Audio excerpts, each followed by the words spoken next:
దానికి పాల్పడుతున్న సందర్భంలో అక్కడ ఉన్న వాళ్ళు ఎవరో ఆపే ప్రయత్నం చేయలేదా? నేను మీ దగ్గరకు వచ్చే ప్రయత్నం చేస్తాను. అంతకన్నా ముందు ఇదే ఘటనకు సంబంధించి ఆ ఫుటేజ్ ఆర్టీవీ దగ్గర ఉంది. ఆ వ్యక్తి సంబంధించి మరణించిన తర్వాత ఆ వ్యక్తి మృతదేహానికి సంబంధించి చూసే ప్రయత్నం, ఎందుకంటే ఆ విజువల్ మేము మీకు చూపించలేకపోతున్నాం, ఎందుకంటే కాస్త కలవరపడే అవకాశం ఉంటుంది. బట్ ఆర్టీవీ దగ్గర ఆ విజువల్ ఉంది. ఎక్కడెక్కడ గాయాలయ్యాయనేది నేను మాటల్లో చెప్పే ప్రయత్నం చేస్తాను. ఎందుకంటే ఆ ఫోటోని నేను నా కళ్ళ ముందు ఆ ఫోటో ఉంది. ఒకసారి ఆ ఫోటో చూస్తూ నేను మీకు చెప్పే ప్రయత్నం చేస్తాను. ఆ ఫోటోని ప్రెసెంట్ నేను చూసి చెప్పే ప్రయత్నం చేస్తున్నాను. ఈ ఫోటోకి సంబంధించి ఇదిగోండి, ఇక్కడ ఎడం వైపున గాయాలైన పరిస్థితి కనిపిస్తోంది.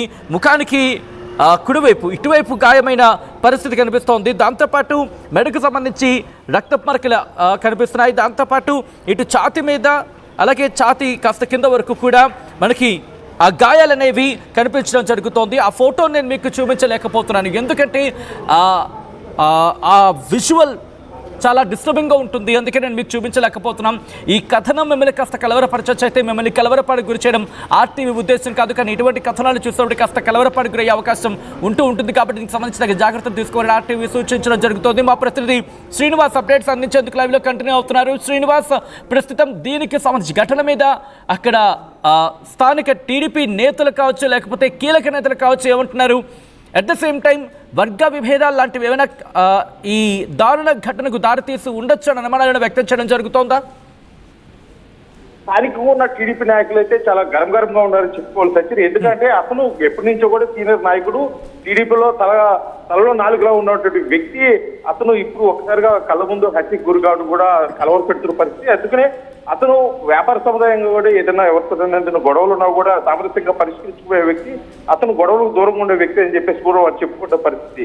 కాకపోతే ఇటీవల కాలంలో లిక్కర్ సిండికేట్ ఏర్పడిన తర్వాత సంతనోతులపాటు నియోజకవర్గంలో అతను ఒక క్రియాశీలకంగా వ్యవహరిస్తున్నాడు. కాబట్టి వేరే చౌదరి అంతవస్తే కానీ ఈ సమస్యకు పరిష్కారం కాదన్న కోణంలో ఏమైనా హత్య జరిగి ఉండదని చెప్పేసి అయితే పోలీసులు విచారణ చేస్తున్నారు. అయితే జరిగిన ఈ హత్య పట్ల కూడా స్థానికంగా ఉన్నటువంటి సంతనోతులపాటు నియోజకవర్గము టీడీపీ శ్రేణులు పూర్తిగా కూడా కొంత ఆగ్రహం వ్యక్తం చేస్తున్న పరిస్థితి. ఎందుకంటే ఇప్పుడు టీడీపీ నాయకుడు హత్య జరగడం అసలు ఇది ఏ కోణంలో జరుగుతుంది, అసలు ఎందుకు చేయాల్సి వచ్చింది, చేసిన వారు ఎవరు అనేది పూర్తిగా కూడా నిగ్గుదేర్చాల్సిన అవసరం పోలీసులపై ఎంత ఉంది. దీనిపై ఎటువంటి విషయాలకు కూడా తావు లేకోకుండా నిష్పక్షపాతంగా కూడా విచారణ జరిపి దోషులైతే శిక్షించాలని చెప్పేసి శ్రేణులు కోరుకుంటారు.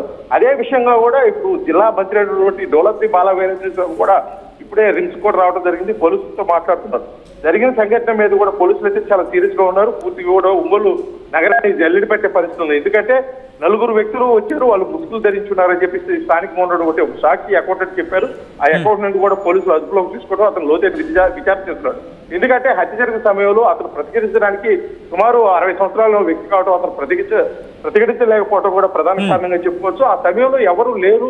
ఒక పక్కా ప్రణాళిక ప్రకారమే హత్య చేయడానికి వారు ఒక స్కెచ్ వేసుకొని వచ్చి వేరే చౌదరి మీద కూడా దాడి చేసే సమయంలో కనీసం కోలుకునేదానికి కూడా వీలు లేకుండా 25 కత్తిపోట్లు అతని శరీరం మీద ఉంటూ పూర్తిగా కూడా రక్తం అంతా బయటికి వెళ్ళిపోవడం వల్ల అంటే ఇక్కడ అదే క్వశ్చన్ రైజ్ అవుతోంది. ఎందుకంటే ఒక వ్యక్తికి సంబంధించి అక్కడికి వెళ్ళి అంత దారుణానికి ఒడిగట్టడంటే ఎవరు చేస్తుంటారని కుటుంబ సభ్యులు అనుమానం వ్యక్తం చేయడం జరుగుతోంది. ఏమైనా పేర్లు చెప్పడం జరుగుతోందా, లేకపోతే ఏమైనా అనుమానాలు వ్యక్తం చేయడం జరుగుతుందా, లేకపోతే ఎవరి గురించైనా కంప్లైంట్ ఇచ్చిన పరిస్థితి ఉందా? ఇటు కుటుంబ సభ్యులు ఎటువంటి అనుమానాలు వ్యక్తం చేయడం జరుగుతోంది? ప్రస్తుతం ఉన్న పరిస్థితుల్లో వారు పూర్తిగా షాక్ లో ఉన్న పరిస్థితి కనిపిస్తుంది. ఎందుకంటే ఇప్పుడు వరకు ఒకటే కనీసం 2 గంటల క్రితం కూడా ఫోన్ లో మాట్లాడి కళ్ళ ముందున్న వ్యక్తి ఒకసారిగా మృత్యువాత పట్ట కూడా వాళ్ళు చాలా ఆందోళనలో ఉన్న పరిస్థితి. కాకపోతే దీనికి కారణాలు ఎవరై ఉంటారు? ముఖ్యంగా ప్రతి ఒక్కరు నోట వినిపిస్తుంది, ముఖ్యంగా టీడీపీ వినిపిస్తుంది. దీనికి ప్రధాన కారణం లిక్కర్ షాపులు సిండికేట్. ఇటీవల కాలంలో లిక్కర్ షాపులకు సంబంధించి చిన్న తగాదాలు సామరస్యంగా కూడా పరిష్కరించడం కోసం కూడా పంచాయతీలు రాజకీయ స్థావరాలకు కూడా చేరటం, అక్కడ పరిష్కారం కాక పోలీస్ స్టేషన్లకు కూడా చేరటం, అక్కడి నుంచి కూడా మంత్రుల దగ్గరికి చేరిన పరిస్థితి కనిపిస్తుంది. అది సమస్యపోయింది అని చెప్పేసి అనుకుంటున్న నేపథ్యంలో ప్రత్యర్థులు ఎవరు అనేది మటుకి పూర్తిగా కూడా పోలీసులు విచారణ చేయాల్సి ఉంది. ఎందుకంటే పోలీసులు నిర్ధారణ చేస్తే కానీ ఆ దోషులు ఎవరు అనేది కూడా చెప్పలేము. కాకపోతే ఇక్కడ 2 కోణాల్లో పోలీసులు లోతైన విచారణ చేస్తున్న పరిస్థితి కనిపిస్తుంది. ఇది కేవలం వ్యాపారం లావాదేవీల్లో జరుగుతున్న హత్యనా, లేకపోతే రాజకీయ కోణంలో జరుగుతున్న హత్య అని చెప్పేసి కూడా విచారణ జరుగుతుంది. ఎందుకంటే ఇటీవల కాలంలో నాగులుప్పలపాడు మండలం ఎంపీపీ స్థానం కోసం వారి సతీమణిని బరిలోకి దించి క్రియాశీలకంగా వ్యవహరిస్తున్నాడు. వారికి ఏమైనా అడ్డు వస్తారన్న కోణంలో ఏమైనా హత్య జరిగిందా? ఎందుకు అంటే ప్రత్యర్థులు ఎంతకైనా తెగిస్తారని చెప్పేసి ఇది టీడీపీ శ్రేణులు అంటున్నారు. లేదు, కేవలం ఇది ఆర్థిక లావాదేవీలు ఇటీవల కాలంలో ఫామ్ అంటే లిక్కర్ టెండర్స్ వచ్చిన తర్వాత సిండికేట్ గా ఫామ్ అయిన ఆ ప్రాంతంలో ఉన్నటువంటి కొన్ని గొడవల కారణంగా కూడా ఈ హత్య జరిగిందని చెప్పేసి కూడా వారు తెలియజేస్తున్న పరిస్థితి.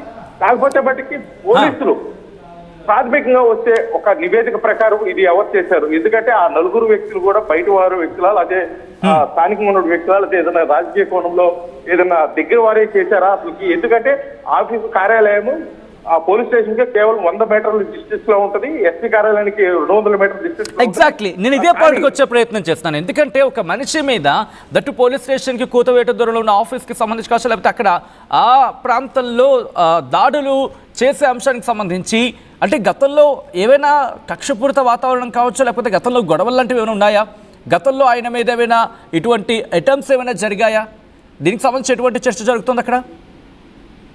సచిన్, గతంలో ఈ వీరే చౌదరి మీద బట్టి ఇటువంటి హత్యాయత్నాలు కానీ గొడవలు కానీ లేవు. స్థానికంగా ఉన్నటువంటి రాజకీయ పార్టీల మధ్య ఇతను ఒక ఎంపీపీ లీడర్, అదేవిధంగా సంస్కృతపాడు నియోజకవర్గం నాగులపల్పాడు మండలంలో ఒక క్రియాశీలకంగా వ్యక్తిగా కూడా వ్యవహరిస్తున్న సమయంలో అతను అక్కడక్కడ చిన్న చిన్న గొడవలు ఉన్న నేపథ్యంలో కానీ, కాబట్టి హత్య చేసుకోవడానికి గొడవలు అయితే గతంలో లేవు.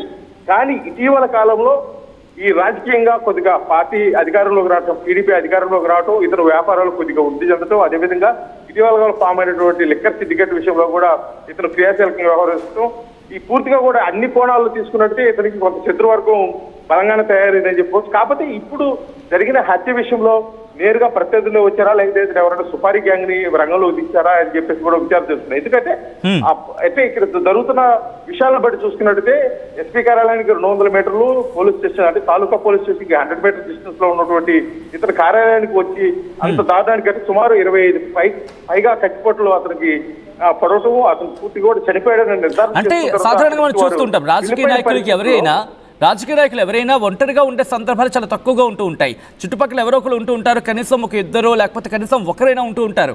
ఒంటరిగా ఉండే సందర్భాలు చాలా అరుదు. అటువంటిది వీరే చౌదరికి సంబంధించి పక్కన ఎవరు లేరా ఈ ఘటన జరిగిన సందర్భంలో?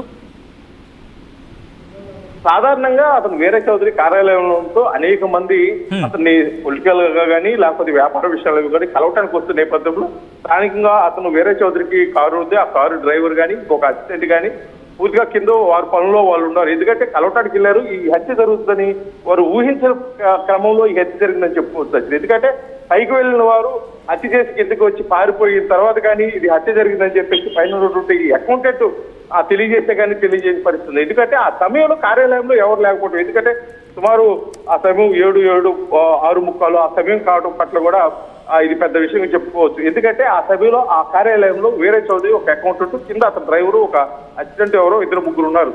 కానీ వచ్చిన నలుగురు నేరుగా కార్యాలయంలోకి వెళ్తాం, కొంత మాట్లాడే పని ఉంది అన్న కోణంలో కూడా అతన్ని కలిసి ఒక్కసారిగా వారి దగ్గర ఉన్నటువంటి కత్తులతోటి కూడా అతనిపై దాడి చేయడం, 25 చచ్చిపోవడం పోవటం, అతను చనిపోయాడు అంటే అపస్మారకంగా వెళ్ళిపోయాడు, ఇక బతకడు అని వారు ఒక నిర్ధారణకు వచ్చిన తర్వాత వారు అక్కడి నుంచి వెళ్ళిపోయినట్టు కూడా తెలుసు. మొదట్లో వారు కొంత సమాచారం మనకి ఏంటంటే తెలిసిన విషయము, అక్కడ స్థానికంగా ఉన్న వారు ఒకరు మిద్ది నుంచి దూకారు, ఆ దూకిన వ్యక్తి చనిపోయారు అని చెప్పేసి కూడా ఒక ప్రచారం నడిచింది. కానీ అది పూర్తిగా అవాస్తవం అని చెప్పేసి ఉన్నారు. అక్కడ హత్యలో పాల్గొన్నటువంటి 4 వ్యక్తులు ముసుగులు ధరించిన వాటిలో ఎవరు గుర్తించలేని పరిస్థితి. ఆ 4 కూడా పరారీలో ఉన్నారు. కానీ పోలీసులు ఇప్పుడు కొత్త కోణంలో అయితే విచారణ చేస్తున్నారు. అక్కడ ఉన్నటువంటి స్థానికంగా ఉన్నటువంటి కొన్ని సీసీ ఫుటేజ్లో ఆధారంగా కూడా వారిని గుర్తించే పనిలో ఉన్నారు. వారు ఎక్కడి నుంచి వచ్చారు, ఎటు నుంచి వెళ్ళారు. ఎందుకంటే వీరే చౌదరికి గతంలో ఎవరైనా శత్రువులు ఉంటే వారు ఇటువంటి అంటే హత్య పనుల్లో వాళ్ళు ఏమన్నా ఉన్నారా లేదా, లేకపోతే వాళ్ళకి నేర చరిత్ర ఏ విధంగా ఉందనే కోణంలో కూడా పోలీసులు విచారణ చేస్తున్నారు. ఎందుకంటే వీరే చౌదరికి గతంలో ఉన్న ఏదైనా గొడవలు కానీ పూర్తిగా వ్యాపారాలకి మాట వరకే కానీ హత్యలకి దారి తీసానికి గొడవలు లేవని చెప్పేసి వారి సన్నిహితులు అయితే చెప్తున్న పరిస్థితి. కానీ ఇప్పుడు జరిగిన సంఘటన దృష్ట్యా కూడా పోలీసులు అయితే లోతుగా విచారణ చేస్తున్నారు సార్.